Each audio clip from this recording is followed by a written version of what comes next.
Bonsoir les amis, je suis très satisfait de vous retrouver ce week-end. Après que les données CRC sont apparues, je sais que vous êtes certainement impatient dans votre petit coin en train de vous poser des questions. Pourquoi est-ce qu'on n'a pas encore analysé ces données CRC?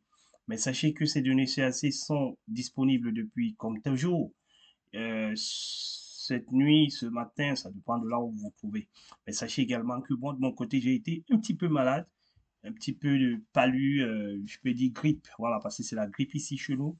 C'est ce changement de climat et en plus quand on travaille énormément, ça fait en sorte que on est un petit peu exposé à pouvoir choper des petits trucs. J'espère que actuellement les choses sont en train d'aller très bien parce que j'ai quand même quelques astuces pour pouvoir reculer ou alors faire reculer cette maladie.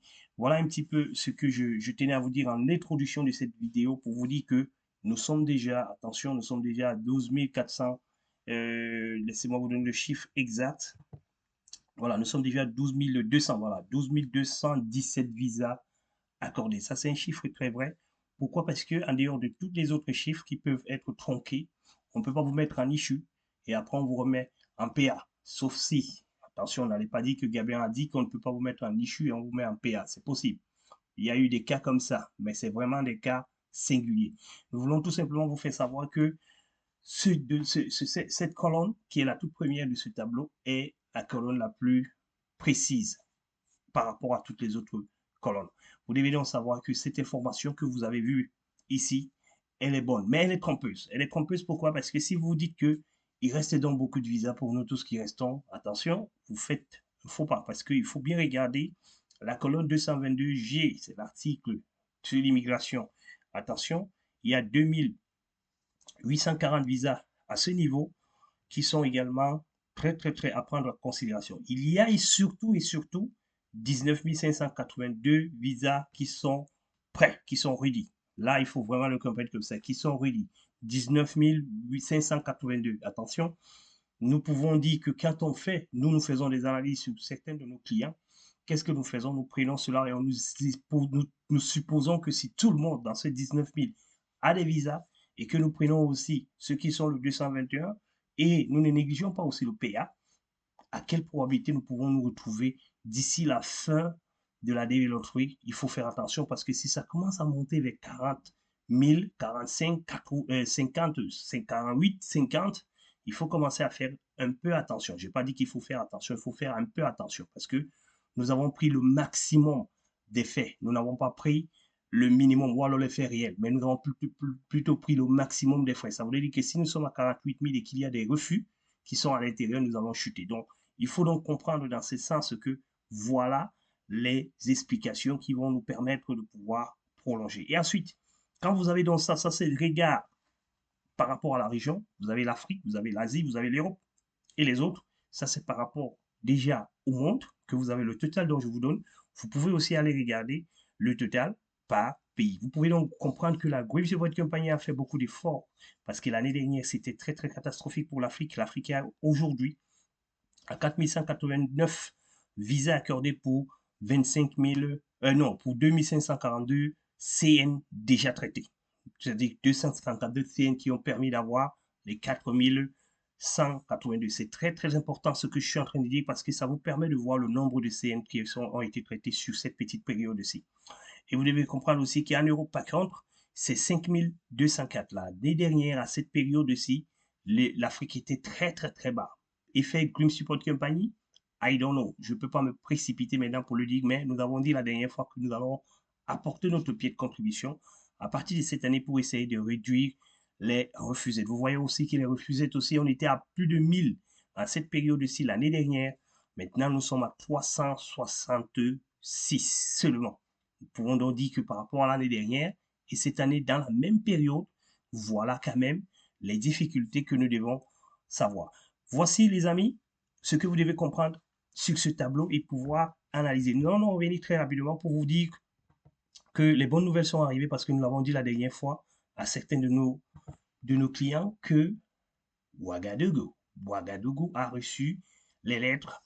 Lomé également a reçu les lettres. Nos amis de Lomé qui étaient tellement impatients, ils ont reçu les lettres aussi. Et sachez que beaucoup de régions ont reçu les lettres. Et ça, nous nous limitons tout simplement, il y a beaucoup qui ont reçu les lettres sur le mois de février. Mais sachez que ceux qui ont reçu dans la tranche de notre dernière analyse, parce que la dernière analyse que nous avons effectuée était le 17, là, c'est le 24. Et là, c'est des périodes dans lesquelles nous pensons que tout le monde qui a eu dans cette période-là fait partie de cet état. Sachez donc que l'Algérie caracole en tête. Vous, les amis algériens qui me posez des questions à chaque fois, en ce qui vous concerne, vous avez un petit peu les frissons par rapport à ça. Sachez que il y a eu 130 lettres qui ont été envoyées le 24. Le 24. Et ça, je le disais la dernière fois, sachez-le également, parce que si je reviens encore très rapidement sur l'Algérie ici, vous allez comprendre combien est-ce que ça va très vite de votre côté. Je ne pense pas que ça devrait faire... je vais dire, je ne pense pas que ça devait vous obliger, vous entraîner à vous inquiéter, parce que ça va très très vite. Parce que oui, il y a un quota qu'il faut qu'ils atteignent. Et quand ils vont atteindre ce quota, c'est là où le risque va peut-être commencer à se poser. Mais pour le moment, il n'y a pas de risque. Nous allons essayer de piocher un petit peu l'Algérie pour voir un petit peu le comportement de, de cette ambassade sur le mois de février. Sur le mois de février, donc, sur le mois de février, donc, si on prend seulement l'Algérie, on va voir que sur le mois de février, l'Algérie a reçu déjà les lettres le 17 et le 24. Bon, quand je dis le 17, c'est la compilation qui a été faite. Hein. C'est pas estimé, mais vous pouvez avoir vous pouvez avoir le 15 ou le 16, mais on vous mettra dans la compilation du 17. Le 17 donc et le 24. Regardez donc au total sur ce mois, vous qui venez toujours nous poser la question de savoir est-ce que nous allons passer ou pas, sachez donc qu'en Algérie, il y a eu en tout et pour tout sur ce mois 335 lettres qui ont été envoyées sur le mois uniquement de février. Et ça, c'est pour c'est pour les entretiens au mois d'avril. Vous deviez être super content parce que c'est un bond qui a été fait déjà au niveau des visas bulletins. Et ça, je l'avais déjà dit dans nos précédentes vidéos en vous disant que nous allons revenir sur le cas particulier de d'ici. Et vous allez voir que c'est le plus grand CN. Et nous avons également fait cette étude. Nous nous sommes rendus compte que ils vont de façon crescendo parce que vous êtes dans la limitation. Ils se sont donc certainement limités en disant, comme nous sommes dans une limitation, nous devons aller crescendo en fonction de ceux qui ont déposé les visas un peu plus tôt. Sachez donc que en Algérie, les esprits sont déjà très ouverts par rapport à la développerie et beaucoup de personnes savent qu'il faut très, très, très rapidement déposer sa DS 260. C'est pour cette raison que vous allez voir que ça sera toujours la compilation. Nous sommes à 24 000, vous n'allez pas voir un 43 000 ou alors un 53 000 quelque part. Vous allez toujours voir des éléments inférieurs à cela. Attendez que je prenne un petit peu le tout à ce niveau. Vous allez mieux comprendre ce que je voulais vous donner comme explication, encore que quand je vais ici, au niveau du 24, c'est tout. Donc, je vais mettre tout ici pour que je puisse avoir tout également ici, pour que je puisse avoir tout également ici. Voilà. Quand nous allons à tout également ici et que nous allons consulter, nous voyons que il y a eu ici des redits quand même qui sont depuis le 20 janvier qui vont passer leur interview, qui sont de... Et il y a un 44 638, certainement. Celui-là, si je pouvais avoir son contact, certainement, il a déposé son DS, certainement, le premier jour. Et regardez, plus tard, il y a un 26 000 ici et puis il y a, il y a un 24 000. Vous comprenez très bien que ça, c'est le tout de ce qui est Algérie en ce jour. Vous devez comprendre que ils vont de façon crescendo. Celui de 44 632, j'ai l'impression qu'il a déposé son DS le jour même de la sortie des résultats. Ou alors, comme les DS n'étaient pas encore disponibles, il était à l'affût. Dès que les DS ont été disponibles, il a envoyé très rapidement son DS. Il a déjà été programmé. Il a même déjà eu son visa. Parce que si je regarde à ce niveau, non, il est ready. Il est ready. C'est ça? Je crois qu'il est ready. Il est ready et vous allez comprendre pourquoi. Il est ready, mais depuis le 20 janvier, ça voudrait dire qu'il va certainement passer ce mois de février, comme nous n'avons pas fini. Peut-être qu'il va passer mardi. Nous allons rester en contact avec cette information aussi pour vous dire tout simplement, ne vous inquiétez pas. Vous de 35 000 par exemple qui me demandent dès si vous allez passer, regardez comment est-ce que ça évolue. Vous allez passer. Certainement, ils ont fait le grand bond la dernière fois au niveau des visas bulletins et ça les a permis également de faire un grand bond au niveau des secondes lettres. Ça, c'est bon. C'est pour ça que je vous disais qu'on attend tout simplement la fin, le nouveau visa bulletin pour comprendre un petit peu comment est-ce qu'ils vont aller. Est-ce qu'ils vont taquer encore sur place? Est-ce qu'ils vont se dire qu'on a fait un grand bond? On va continuer à nous limiter là. Attendez donc la prochaine publication qui va permettre peut-être que nous reviendrons dans cette explication-là pour essayer de vous montrer un petit peu ce que la TV Lottery vous propose cette année. Mais ne vous inquiétez pas, les amis de 35 000, vous allez être programmés très, très, très rapidement. Ça dépendra tout simplement de l'état dans lequel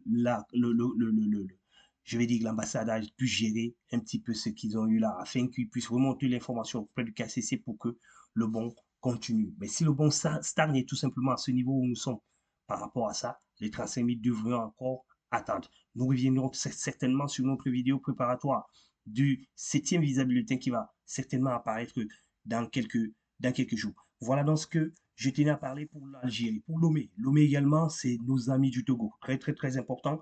Vous avez eu 82 lettres, tout simplement. Vous avez eu 82 lettres. Et vous qui me posez la question de savoir quel était le plus grand, c'est 34. Et vous savez pourquoi? Parce qu'au Togo, il y a beaucoup de Togolais qui ne déposent pas tôt leur DS. Contrairement à l'Algérie, il y a beaucoup de variations. Des variations, les petits CN qui n'ont pas trop déposé et qui vont venir perturber l'évolution. Vous avez vu comment est-ce que l'enchaînement se fait au niveau de l'Algérie avec deux grands CN seulement au-dessus de la moyenne de visa bulletin qui a été proposé. Ici, au niveau du Togo, c'est incroyable parce que vous allez voir, c'est carrément un dent des scies, un petit, un grand, un petit, un grand, un petit, un grand. Et c'est ça qui fait en sorte que quand un petit a déposé après le grand, ou alors quand oui, quand un petit a déposé après le grand, normalement ça bloque à un certain moment parce qu'il faudra qu'on traite son dossier. Dès qu'on a fini de traiter son dossier, il faudra qu'on le passe en priorité. Voilà ce que vous devez savoir. Dans le plus grand CN, c'est 34 881 au niveau du Togo qui a passé son interview. Donc vous devez savoir tout simplement que nous suivons au niveau du Togo, ils continuent à suivre toujours les, le visa bulletin sommaire en vous mettant par ordre de dépôt de dossier. Si votre dossier a été déposé en premier, vous allez passer en premier. Si votre dossier n'a pas été déposé en premier, vous n'allez pas passer en premier. Voilà l'information dont je voulais vous dire ici. Sachez que dans tout le monde entier, il y a eu 348 lettres qui ont été attribuées le 24, en fait, cette semaine. Disons-le comme ça pour que nous ne soyons pas dans la confusion. Et en Afrique, il y a eu 261, parmi lesquels 130 de l'Algérie, 82 de Lomé et 15 pour Ouagadougou. Et il y a aussi le Lusaka, parce que j'ai pris, pardon, excusez-moi, j'ai pris quelques ambassades que je pense que je connais facilement. Il y a aussi eu 15 à Ouagadougou. Nous allons revenir sur Ouagadougou tout à l'heure parce qu'il y a une demande dans la suite que je voudrais répondre très rapidement. Et après, plus bas, il y a Lusaka. Lusaka, je crois, c'est en Zambie, voilà. Et le plus grand CN à Ouagadougou, c'est 47 912. Sachez-le aussi. Et pareil, à Ouagadougou ici, il y a trop de variations. Il y a trop de petits CN qui dépassent trop tard et ça fait en sorte que ça perturbe un petit peu l'évolution ou l'orientation de vos secondes lettres. Et sachez qu'à Lusaka, le plus grand CN, c'est 49 000. Vous voyez comme, à quel niveau ils sont partis au niveau de Lusaka. Ça, c'est pour vous dire que la développerie est en train d'aller vers la fin. Pour finir cette vidéo très rapidement, je voudrais parler de Ouagadougou. Quelqu'un m'a posé la question. Ne venez pas sur le WhatsApp pour poser des questions individuelles ou alors qui peuvent être répondues sur les vidéos. Lisez les vidéos tout simplement parce que nous n'avons pas suffisamment de temps pour répondre à toutes les questions que vous pouvez laisser sur WhatsApp. C'est pour ça que parfois, vous vous mettez peut-être mal à l'aise parce que nous vous donnons nous vous donnons des réponses peut-être qui ne vous arrangent pas parce qu'elles ne sont pas souvent concentrées. Parfois, nous sommes en train de conduire, parfois, nous sommes en train de boulot et nous sommes quand même capables, convaincus que nous devons vous répondre. C'est les raisons pour lesquelles parfois, vous pouvez trouver que nous ne voulons pas répondre, mais nous pensons que en revenant sur la vidéo, on va essayer de vous répondre. Sachez donc, vous, les amis de Ouagadougou, au Burkina Faso, avec notre ami Adama qui est passé la dernière fois, rappelez-vous de son témoignage. Il nous donne donc les informations. Vous qui voulez ces informations, sachez que vous n'avez pas grand-chose à craindre parce que c'est un peu partout pareil. Vous avez trois guichets. Un premier guichet où vous payez ce que les droits de visa. Un second guichet où vous devez normalement euh, remettre vos dossiers et donner quelques explications. Là-bas, dans les questions qui lui ont été posées, c'était êtes-vous marié? Avez-vous, quel est le boulot que vous faites?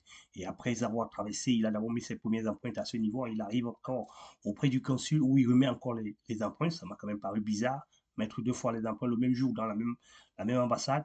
Après, donc, devant le consul, il a donc également fait cela. Sachez donc qu'il a eu son visa, mais il ne l'a pas eu si facilement parce qu'à cette époque-là, il y avait encore des problèmes de Covid. Donc, les cliniques étaient fermées. Il était donc question pour eux de passer d'abord l'interview et naturellement de rentrer faire la visite médicale quand ça sera disponible afin de revenir. C'est pour ça que nous vous disons toujours, ne cherchez jamais à copier ce qui s'est passé dans la situation de l'autre parce que cette situation-là ne vous concerne mais ne vous concernera jamais parce qu'il y a des questions juridiques, il y a des questions politiques, il y a des questions environnementales, il y a même des questions de climat qui peuvent affecter la situation qu'elle ne se déroule pas tel que cela a été le cas. Donc sachez donc que pour un cas exceptionnel et jamais vu nulle part ailleurs, je pense, peut-être avant, peut-être après le Covid, mais pas avant, sachez donc qu'ils ont passé les interviews et ils ont ramené, on les a passés en PA naturellement, ils ont ramené donc les, ils ont donc ramené ensuite les,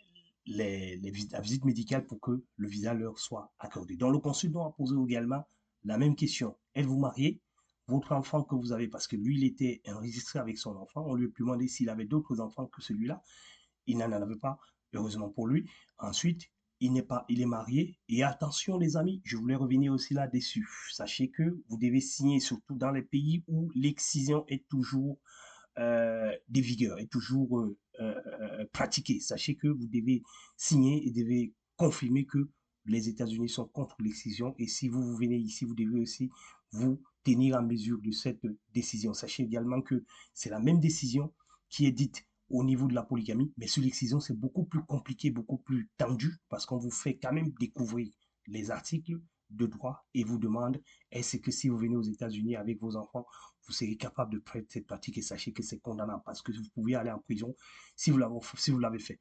Voilà un peu les amis, les questions que vous devez normalement vous attendre si vous partez à l'ambassade, c'est des questions simples et pratiques. Si votre visa a été bien préparé, si votre dossier a été bien travaillé, naturellement, vous allez vous retrouver avec des questions simples à répondre et qui seront faciles. J'espère que cela va arranger nos amis de Lomé. Et pour finir dans cette vidéo, l'Union européenne, qui est dans l'Europe, a reçu 51 lettres parce qu'auparavant, ils ont reçu beaucoup de lettres. C'est pour ça qu'ils ont eu des compléments d'informations. Et pour la suite, donc, pour la suite et pour préparer la prochaine vidéo, sachez que nous pouvons, excusez-moi, j'ai une voix, je sors vraiment du grip. Nous pouvons donc revenir ici très rapidement pour voir combien ils sont dans notre process. Déjà, on peut aller à monde pour voir d'abord monde combien ils sont encore dans la situation in transit. Vous savez très bien que j'aime cet onglet-là parce que c'est un onglet très, très, très important. Ça aussi, on l'oublie régulièrement. Regardez bien la date. C'est bien le 17. C'est une mise à jour du 17 qui a été faite. Et attention, vous savez pourquoi? Ça s'annonce quelque chose pour le Sénégal, qui passe toujours en début du mois. Voilà les CN qui sont in transit et qui peuvent rapidement avoir quelques visas, certainement avant le prochain visa bulletin. Voilà donc ces informations ici, mais les ambassades nous sont encore cachées. C'est vous qui avez votre case. Sachez que vous pouvez l'avoir. Si nous pouvons, donc, il y en a 347 qui sont in transit dans le monde, où vous pouvez avoir l'Europe, l'Afrique, dans les 347. Essayons de voir combien l'Afrique a. L'Afrique a 139 pour l'Afrique. Et ça, je suis convaincu qu'il y a le Togo, il y a le Sénégal, pardon, il y a le Bénin. Ça, c'est déjà les deux ambassades que nous avons braquées parce qu'on a vu l'évolution dans les précédents mois. Et nous restons convaincus que le 3 mars, il y aura des lettres de ce côté-là. Voilà un petit peu les informations dont je voulais tenir à vous donner aujourd'hui pour que vous sachiez que nous sommes toujours là et nous serons toujours là pour vous accompagner. Et surtout, quelqu'un me l'a dit encore, et ça, c'est une citation que j'ai toujours l'habitude d'aimer. Nul n'a le droit de vivre heureux tout seul. Bonsoir.